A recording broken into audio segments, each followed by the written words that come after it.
CM Siddaramaiah ತಮ್ಮ ರಾಜಕೀಯ ಜೀವನದ 17ನೇ ಬಜೆಟ್ ಮಂಡಿಸಲು ಸಜ್ಜಾಗಿದ್ದಾರೆ. ಇದೇ ಮೊದಲ ಬಾರಿಗೆ ರಾಜ್ಯದ ಬಸ್ ನಿಲ್ದಾಣಗಳಲ್ಲಿ ರಾಜ್ಯ ಬಜೆಟ್ ನೇರ ಪ್ರಸಾರಗೊಳ್ಳಲಿದೆ ಎಂದು ಸಾರಿಗೆ ಇಲಾಖೆ ಮಾಹಿತಿಯನ್ನು ನೀಡಿದೆ.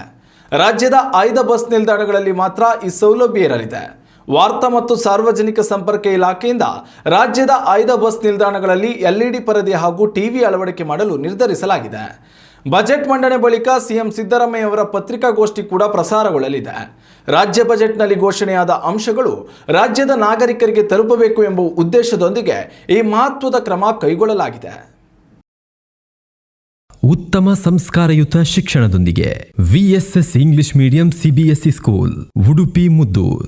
ನರ್ಸರಿಯಿಂದ 10ನೇ ತರಗತಿವರೆಗೆ ಶಿಕ್ಷಣದ ಜೊತೆಗೆ 5ರಿಂದ 10ನೇ ತರಗತಿವರೆಗಿನ ವಿದ್ಯಾರ್ಥಿನಿಯರಿಗೆ ಉತ್ತಮ ಹಾಸ್ಟೆಲ್ ಸೌಲಭ್ಯವೂ ಇದೆ. ನಿಮ್ಮ ಮಕ್ಕಳ ಪ್ರವೇಶಾತಿಗಾಗಿ ಈ ಸಂಖ್ಯೆಗೆ ಕರೆ ಮಾಡಿ.